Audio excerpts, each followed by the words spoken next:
Le 16 octobre 2024, le député Jean-Paul Mattei a encore fait parler de lui avec un nouvel amendement qui a été déposé qui vise à modifier le calcul des plus-values immobilières. Or, vous allez voir, nous allons faire un exercice de pensée et un exercice théorique pour voir ce que ça donnerait. C'est absolument catastrophique. Ce PLF cette année, c'est vraiment n'importe quoi. C'est comme l'a dit Michel Barnier, le concours Lépine des taxes. Alors je rappelle qu'aujourd'hui, pour le moment, il est impossible de dire si le PLF va être validé de la sorte, ou alors même si les amendements sur lesquels on travaille dans un exercice théorique vont être validés, puisque c'est actuellement en débat donc à l'Assemblée nationale et que pour le moment personne ne peut se prononcer. Donc là on va faire aujourd'hui l'exercice théorique de se plonger dessus pour voir ce que ça donnerait, mais c'est quand même intéressant au-delà du fait de se dire bon bah combien je vais gagner, je vais perdre si ça passe, c'est de se dire qu'il y a quand même dans les tuyaux du gouvernement des pistes pour aller chercher toujours plus de recettes, et donc même si on est sauvé cette année, rien ne nous dit que ça reviendra pas l'année prochaine ou l'année suivante. Donc ça c'est vraiment l'incertitude liée à la fiscalité en France, c'est relativement compliqué. Donc ce fameux amendement, il propose quoi? Il propose tout simplement de ne plus appliquer les abattements pour durée de détention quand on vend un bien, donc soit un bien locatif, soit une résidence secondaire, puisque du coup les résidences principales sont exonérées de taxes, sauf dans le cas encore d'un amendement sur lequel on fera une autre petite vidéo. Mais bon, aujourd'hui vous le savez, quand vous détenez un bien immobilier, en réalité, vous allez avoir la plus-value qui va être calculée en prenant en compte le prix de revient et le prix de vente. Alors par exemple, si vous avez acheté un bien 100 000 €, que vous avez eu 8 000 € de frais de notaire et que vous avez fait 50 000 € de travaux, votre prix de revient ce sera 158 000 et c'est ça qui va être déterminé pour calculer la plus-value. Donc on va comparer ça au prix auquel vous allez le vendre.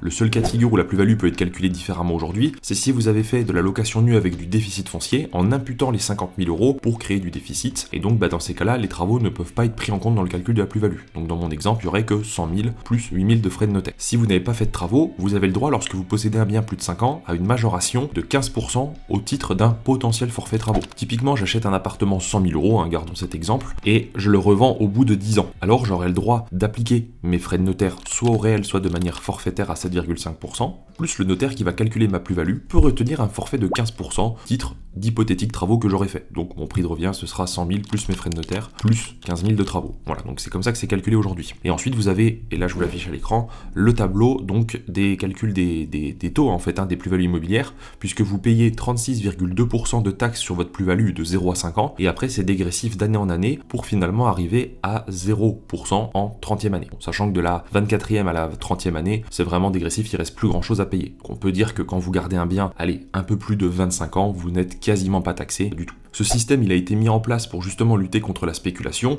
Pourquoi? Pour éviter que des gens achètent des biens et les revendent à court terme dans des zones qui sont tendues, d'où le fait qu'il n'y ait pas d'abattement avant 5 ans. Donc ça a déjà été pensé par le gouvernement et ça fonctionne très bien aujourd'hui comme ça. Sauf que notre cher député a proposé donc de supprimer les abattements pour durée de détention en les remplaçant par un abattement qui serait équivalent à l'actualisation de la valeur d'acquisition du bien en fonction de l'inflation pour déterminer la plus-value imposable. Et autre chose, au-delà du fait donc de supprimer les abattements, juste modifier le calcul qu'on va voir tout de suite, il propose d'appliquer le PFU, c'est-à-dire la flat tax à aujourd'hui 30%, et encore une fois un amendement a proposé de la passer à 33%, vraiment c'est toujours la surenchère, toujours plus, à partir donc du 1er janvier 2026 pour les terrains à bâtir, et à partir du 1er janvier 2027 pour les biens bâtis. Donc typiquement, peu importe quand vous vendez, puisque cette fois-ci, vous seriez taxé à 30% sur votre plus-value, point barre. Alors pour illustrer ce que ça donnerait concrètement, on va prendre un exemple très simple, bien sûr vous pourrez modifier en fonction des cas de figure et des durées de détention, mais on va imaginer tout simplement que vous avez acheté une maison que vous louez ou peu importe une résidence secondaire à Bordeaux en 2005. Alors volontairement je prends une ville qui a pris énormément de valeur, mais c'est pour montrer justement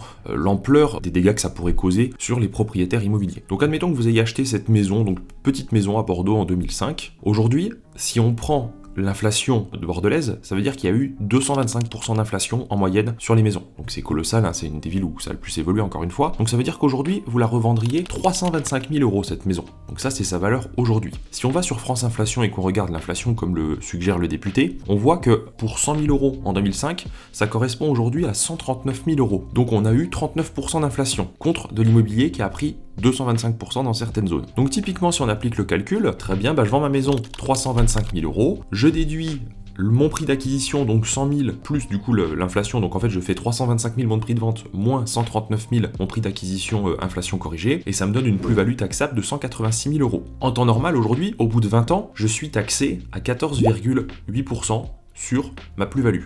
Ce qui aurait dû me donner une taxe précise de 27 528 euros. Sauf que là aujourd'hui c'est pas le cas, puisque avec la flat tax à 30%, j'aurai une taxe donc à 55 800 euros à payer, et si l'amendement qui propose de passer les flat tax à 33% était validé, on serait à 61 380 euros. Voilà, donc c'est pour vous montrer que ça pourrait presque passer donc du simple voire au triple dans certains cas de figure si cet amendement était validé. Alors pourquoi selon moi ce sera jamais validé cet amendement? C'est quasi impossible, tout simplement parce que ça va à l'encontre de ce qu'il veut faire. L'idée de l'amendement c'est de lutter contre la spéculation immobilière dans les zones tendues, sauf qu'en fait les seules personnes que ça avantage cet amendement, ce sont les personnes qui revendraient le bien avant 5 ans. Pourquoi? Tout simplement parce qu'aujourd'hui il n'y a déjà pas d'abattement pour durée de détention, donc il n'y a pas d'avantage on va dire à vendre avant 5 ans, et en plus aujourd'hui la taxe elle est à 36,2%. Or là le député il propose de la passer à 30%, donc ça veut dire que les seules personnes qui seraient gagnantes ce sont les gens qui achètent et revendent à court terme. Donc pour moi ça n'a aucun sens, et je me dis qu'avant de proposer des amendements il ferait mieux de prendre un papier, un stylo et juste poser les calculs, ce serait quand même beaucoup plus intelligent. Bien, j'espère que cette vidéo vous a plu, n'hésitez pas à vous abonner, on vous tiendra bien informé de l'actualité dès qu'il y a une nouvelle sur ce PLF ou sur la fiscalité en général. Si vous ne connaissez pas notre chaîne, je vous invite à la découvrir, on a plein de vidéos sur la fiscalité, des astuces géniales, on vous explique comment optimiser au mieux votre patrimoine, enfin bref. Je vous invite à aller voir, et si vous voulez découvrir nos services, on fait également des rendez-vous de conseils fiscaux, on gère la comptabilité meublée avec notre site Element PAI, et on peut faire des projets d'investissement à haut rendement que vous pouvez réaliser depuis chez vous puisqu'on s'occupe de tout, achat, rénovation, mise en location du bien. Merci à tous d'avoir suivi et je vous dis à très vite.